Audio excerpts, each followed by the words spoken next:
kerajaan surga.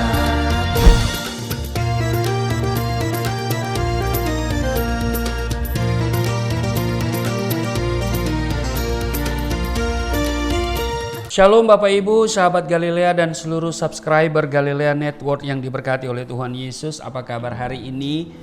Tentu dalam keadaan yang baik-baik saja, amin. Sebelum saudara berkegiatan mengisi waktu weekend ini, mari saya ajak saudara untuk masuk dalam hadirat Tuhan. Seperti biasanya kita membaca dan merenungkan firman Tuhan. Amen. Sebelum kita membaca dan merenungkan firman Tuhan, kita berdoa. Mari kita berdoa. Bapa Surgawi, Bapa di dalam nama Tuhan Yesus, kami mengucap syukur karena kami ada sebagaimana kami berada di hari ini. Sebelum kami berkegiatan mengisi hari ini dengan masa-masa bersama keluarga dengan berbagai kegiatan, tentunya kami akan masuki hadirat Tuhan. Kami mau membaca dan merenungkan firman-Mu. Urapi kami, buka hati pikiran kami. Apa yang kami baca, kami dengar, bukan untuk kami lupakan. Urapi hamba-Mu di dalam nama Tuhan Yesus. Haleluya. Amin. Amen. Saya mengajak saudara untuk membaca di Efesus pasal 1 ayat 3 sampai dengan ayat yang ke-14. Kekayaan orang-orang yang terpilih. Terpujilah Allah dan Bapa Tuhan kita Yesus Kristus yang dalam Kristus telah mengaruniakan kepada kita segala berkat rohani di dalam surga. Sebab di dalam Dia Allah telah memilih kita sebelum dunia dijadikan supaya kita kudus dan tak bercacat di hadapan-Nya. Dalam kasih Ia telah menentukan kita dari semula oleh Yesus Kristus untuk menjadi anak-anak-Nya sesuai dengan kerelaan kehendak-Nya. Supaya terpujilah kasih karunia-Nya yang mulia yang dikaruniakannya kepada kita di dalam Dia yang dikasihinya. Sebab di dalam Dia dan oleh darah-Nya kita beroleh penebusan, yaitu pengampunan dosa menurut kekayaan kasih karunia-Nya, yang dilimpahkannya kepada kita dalam segala hikmat dan pengertian. Sebab Ia telah menyatakan rahasia kehendak-Nya kepada kita sesuai dengan rencana kerelaannya, yaitu rencana kerelaan yang dari semula telah ditetapkannya di dalam Kristus, sebagai persiapan kegenapan waktu untuk mempersatukan di dalam Kristus sebagai kepala segala sesuatu, baik yang di surga maupun yang di bumi. Aku katakan di dalam Kristus, karena di dalam Dialah kami mendapat bagian yang dijanjikan. Kami yang dari semula ditentukan untuk menentukan bagian itu sesuai dengan maksud Allah yang di dalam segala sesuatu bekerja menurut keputusan kehendak-Nya, supaya kami yang sebelumnya telah menaruh harapan pada Kristus boleh menjadi puji-pujian bagi kemuliaan-Nya. Di dalam Dia kamu juga, karena kamu telah mendengar firman kebenaran, yaitu Injil keselamatanmu. Di dalam Dia kamu juga, ketika kamu percaya, dimeteraikan dengan Roh Kudus yang dijanjikannya itu. Dan Roh Kudus itu adalah jaminan bagian kita sampai kita memperoleh seluruhnya, yaitu penebusan yang menjadikan kita milik Allah untuk memuji kemuliaan-Nya. Nah Bapak Ibu, kita telah membaca Efesus 1 ayat 3 sampai ayat 14. Amen. Lembaga Alkitab Indonesia memberi judul Kekayaan Orang-orang yang Terpilih. Nah saudara, hal yang membedakan kita dari dunia bukanlah terletak dari keaktifan kita ke gereja, giat dalam pelayanan. Hal-hal yang mutlak yang harus kita miliki yang membedakan kita dari orang-orang dunia adalah yang pertama, kalau kita baca di ayat 4, sebab di dalam Dia Allah telah memilih kita sebelum dunia dijadikan, supaya kita kudus dan tak bercacat di hadapan-Nya. Ayat 5, dalam kasih Ia telah menentukan kita dari semula oleh Yesus Kristus untuk menjadi anak-anak-Nya sesuai dengan kerelaan kehendak-Nya, supaya terpujilah kasih karunia-Nya yang mulia yang dikaruniakannya kepada kita di dalam Dia yang dikasihinya. Ayat 7, sebab di dalam Dia dan oleh darah-Nya kita beroleh penebusan, yaitu pengampunan dosa menurut kekayaan kasih karunia-Nya. Jadi saudara, yang pertama yang harus kita miliki yang membedakan kita dari orang-orang dunia adalah ucapan syukur bahwa kita telah ditebus dan dipilih oleh Tuhan. Amin. Amin. Amin. Kita bersyukur karena hidup kita telah ditebus oleh Tuhan dari dosa dan maut. Kemudian Alkitab katakan dipilih menjadi kepunyaannya. Ya. Ditebus artinya hutang-hutang dosa kita telah dibayar lunas oleh Tuhan.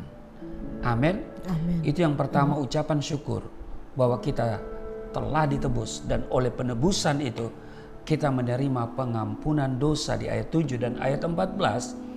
Oleh penebusan yang dilakukan oleh Kristus kita menjadi milik Allah. Amen. Jadi kita dipilih oleh Tuhan sendiri. Yang kedua saudara, yang harus kita miliki yang membedakan kita dari orang-orang dunia adalah semangat untuk membalas cinta Tuhan. Ya. Cinta kasih Tuhan yang begitu besar dalam hidup kita. Amin. Amin. Jadi yang membedakan kita dari orang dunia adalah semangat. Ya, semangat. Jadi orang percaya harus selalu memiliki semangat. Kita mempunyai semangat untuk membalas cinta dan kebaikan Tuhan. Amen. Dengan selalu berterima kasih karena Tuhan telah melakukan segala yang baik buat saudara dan saya. Amin. Amin. Nah, jadi kita harus memiliki semangat, ya, semangat untuk membalas cinta kasih Tuhan yang begitu besar dalam hidup kita dengan selalu berterima kasih. Amin. Amin. Amin. Yang ketiga, saudaraku yang kekasih, semangat untuk mengalami mujizat Tuhan. Amin.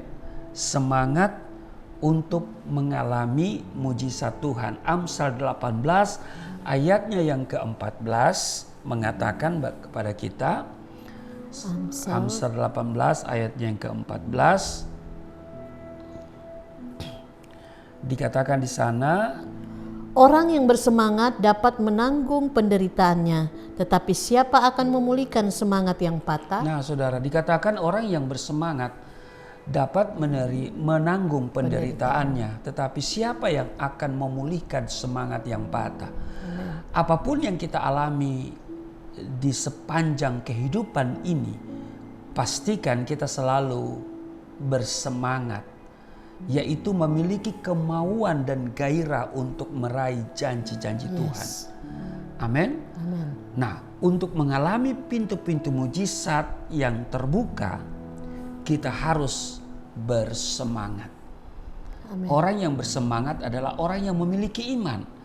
Karena iman tidak bisa dipisahkan oleh semangat dalam diri seseorang. Karena itu di Ayub pasalnya yang ke-17, di sana dikatakan pada ayat 1, semangatku patah, umurku telah habis, dan bagiku tersedia kuburan. Nah, Ayub pun mengalami yang namanya patah semangat. Saudara, semangat membuat harapan kita terwujud karena iman yang bekerja dalam diri kita. Tetapi semangat yang patah membuat iman menjadi mati. Karena begitu banyak masalah yang dialami oleh Ayub, belum selesai masalah yang satu, datang lagi masalah yang baru. Saudara, dia mengalami patah semangat. Sehingga dia katakan, semangatku patah, umurku telah habis, dan bagiku tersedia kuburan. Semangatku patah. Nah, saudara, jangan mengalami patah semangat. Amin.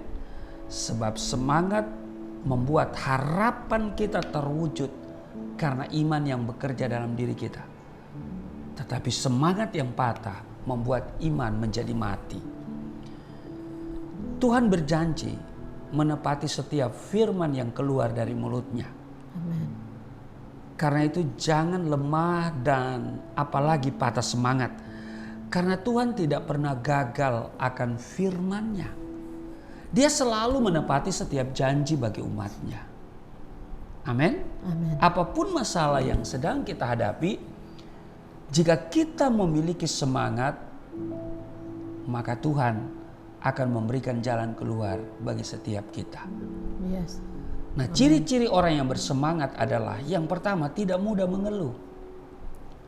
Mengeluh membuat orang tidak dapat berkat dari Tuhan. Ya, ketika saudara mengeluh, ini membuat berkat dari Allah itu tersumbat, ya, terhalang. Mengeluh membuat orang tidak mendapat berkat dari Tuhan. Tuhan sangat membenci orang yang bersungut-sungut, orang yang ngedumel, yang berkeluh kesah. Jangan patah semangat, saudara. Jangan pernah mengeluh dan bersungut-sungut pada Tuhan. Tetapi tetaplah percaya kepadanya, maka kita akan mengalami mujizat demi mujizatnya. Amin. Amin. Jadi ciri orang yang bersemangat tidak mudah mengeluh. Yes. Tidak mudah patah semangat. Amin. Iya kan? Iya, saudara. Orang yang bersemangat itu tidak mudah mengeluh. Yang kedua, orang yang bersemangat adalah orang yang memiliki ide cemerlang. Kalau saudara baca Bilangan pasal 14 ayat 6 sampai dengan ayat yang ke-9, ya, kita baca dulu di sana.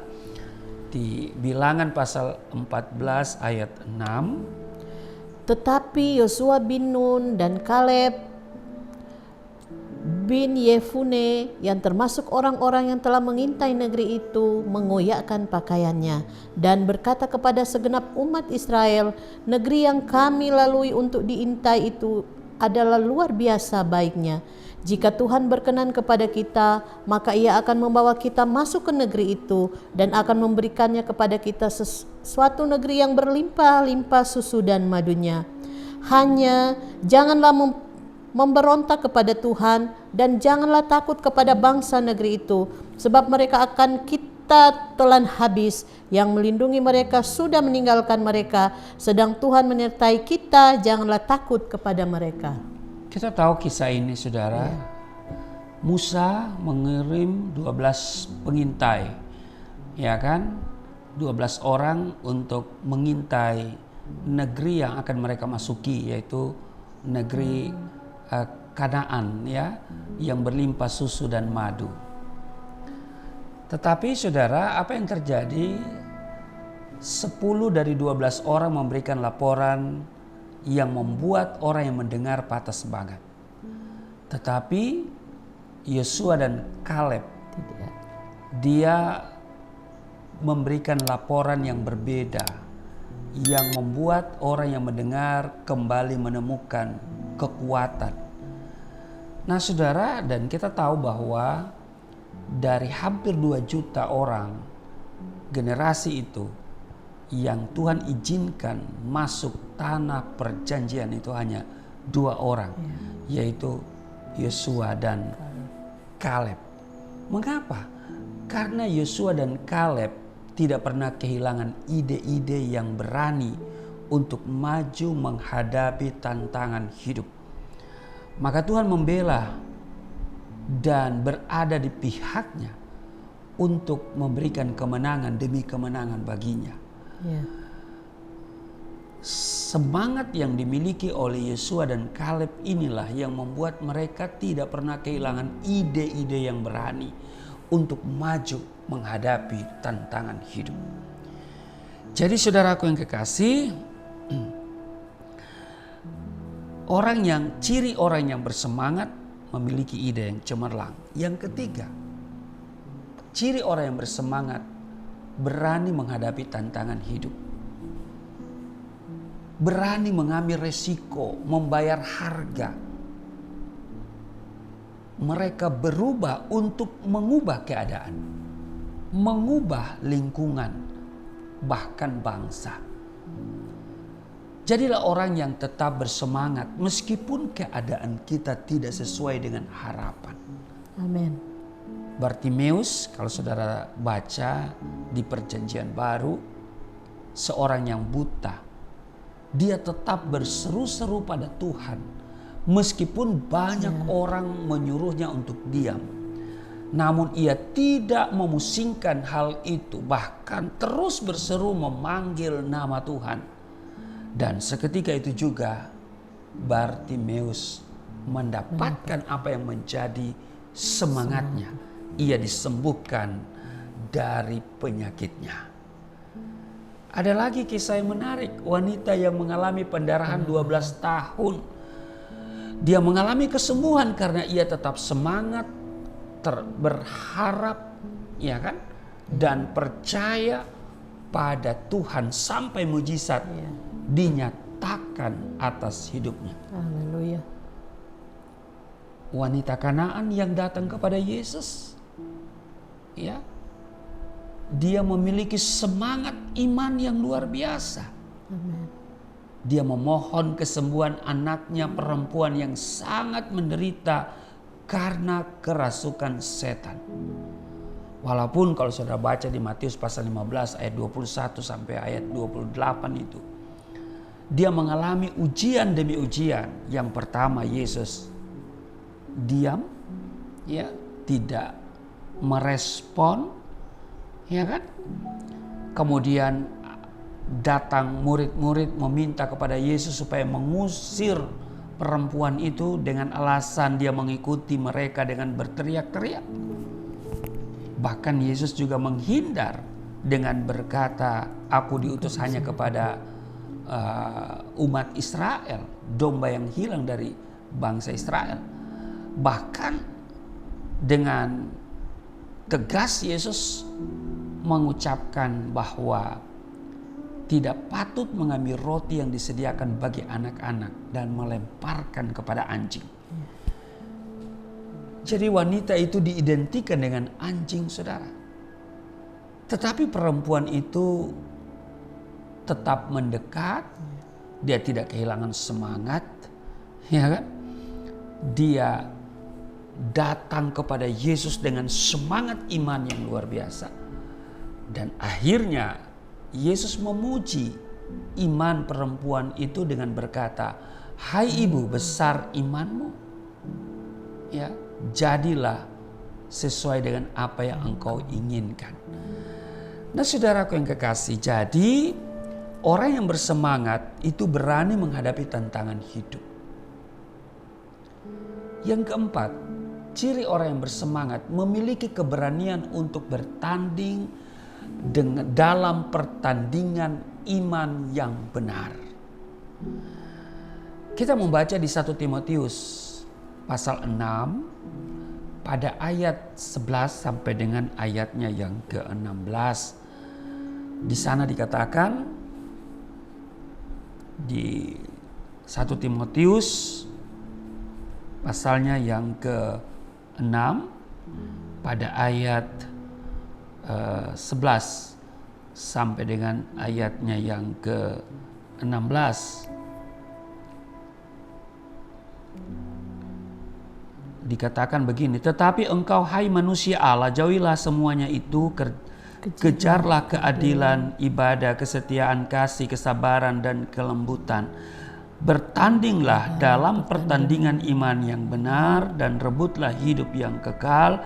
Untuk itulah engkau telah dipanggil dan telah engkau ikrarkan ikrar yang benar di depan banyak saksi, di hadapan Allah yang memberikan hidup kepada segala sesuatu, dan di hadapan Kristus Yesus yang telah mengikrarkan ikrar yang benar itu juga di muka Pontius Pilatus.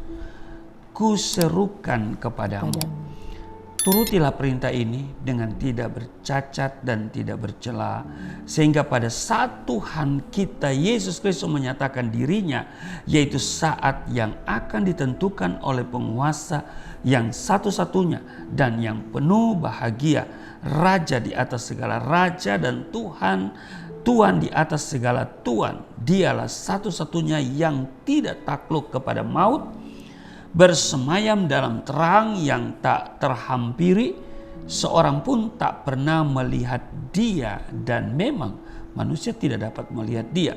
Baginya lah hormat dan kuasa yang kekal. Amin.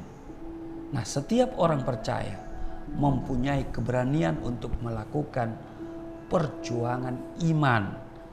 Segala persoalan yang dihadapi adalah bagian dari pertandingan itu. Setiap orang yang mempunyai keberanian dalam pertandingan iman akan selalu menatap ke depan dan tidak menengok ke belakang lagi. Ya. Tetap bersukacita dalam segala perkara, serta membuat kita dapat menempatkan kehendak Allah di atas segala-galanya. Haleluya. Yang kelima, yang terakhir. Ciri orang yang bersemangat setia sampai memperoleh seluruh janji Tuhan. Amin. Efesus pasal 1 pada ayat 13 dan ayat 14 tadi ya. Dikatakan Efesus, di dalam Dia kamu juga, karena kamu telah mendengar firman kebenaran, yaitu Injil keselamatanmu. Di dalam Dia kamu juga, ketika kamu percaya, dimateraikan dengan Roh Kudus yang dijanjikannya itu. Dan Roh Kudus itu adalah jaminan bagian kita sampai kita memperoleh seluruhnya, yaitu penebusan yang menjadikan kita milik Allah untuk memuji kemuliaan-Nya. Nah saudara, ditegaskan bahwa di dalam Dia kamu juga, karena kamu telah mendengar firman kebenaran, yaitu Injil keselamatanmu. Di dalam Dia kamu juga, ketika kamu percaya, dimateraikan dengan Roh Kudus yang dijanjikannya itu. Amin. Dan Roh Kudus itu adalah jaminan bagian kita sampai kita memperoleh seluruhnya, yaitu penebusan yang menjadikan kita milik Allah untuk memuji kemuliaan. Haleluya. Tuhan telah menyediakan segala sesuatu bagi kita. Karena itu setiap kita harus setia. Amin. Berpegang teguh pada janji-janji Tuhan sampai semuanya tergenapi. Amin. Amin. Tuhan Yesus memberkati. Mari kita berdoa. Bapa Surgawi, Bapa, di dalam nama Yesus Kristus kami mengucap syukur karena kami boleh belajar, kami berbeda Amin. dengan orang-orang dunia, dan yang membedakan itu bukan terletak pada keaktifan kami ke gereja, Ya, Yesus. bukan karena kami giat dalam pelayanan, tetapi yang membedakan kami dengan orang-orang dunia dan harus kami miliki adalah ucapan syukur bahwa kami telah ditebus dan dipilih oleh Tuhan. Amin Tuhan. Bahwa semangat untuk membalas cinta Tuhan itu akan selalu ada pada kami. Amin. Karena Tuhan baik dalam hidup kami. Karena Engkau begitu mengasihi kami. Semangat untuk mengalami mujizat Tuhan ini juga harus kami kembangkan dalam hidup yang tidak ada dimiliki oleh orang-orang dunia. Maka itu biarlah kami senantiasa memiliki semangat. Kami tidak mudah mengeluh. Kami memiliki ide-ide cemerlang, sebab orang yang bersemangat berani menghadapi tantangan hidup. Orang yang bersemangat memiliki keberanian untuk bertanding dalam pertandingan iman yang benar. Dan orang yang bersemangat setia sampai memperoleh seluruh janji-janji Tuhan. Terima kasih, berkati seluruh sahabat Galilea dan seluruh subscriber Galilea Network yang mungkin hari ini telah berada di tempat kegiatan mengisi hari ini, yaitu weekend bersama keluarga. Hamba doa setiap mereka terpelihara, tidak celaka, tidak sakit, tidak jatuh di dalam nama Tuhan Yesus, tidak terpapar oleh berbagai virus, kuman, sakit, penyakit di dalam nama Yesus. Berkati setiap sahabat Galilea hari ini penuh dengan sukacita. Ada yang melakukan kegiatan-kegiatan mengisi weekend, ataupun mereka yang sedang berada di rumah, atau mungkin sebagian mereka yang ada di tempat kerja. Kiranya semuanya terpelihara, diberkati, dan tidak sakit di dalam nama Tuhan Yesus. Haleluya. Amin.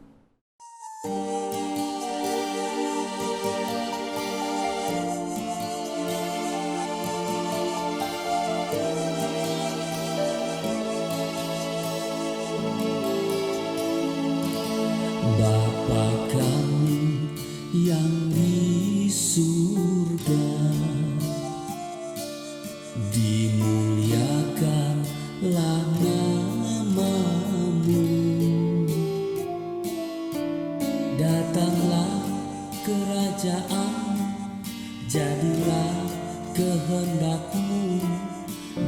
bumi seperti di surga.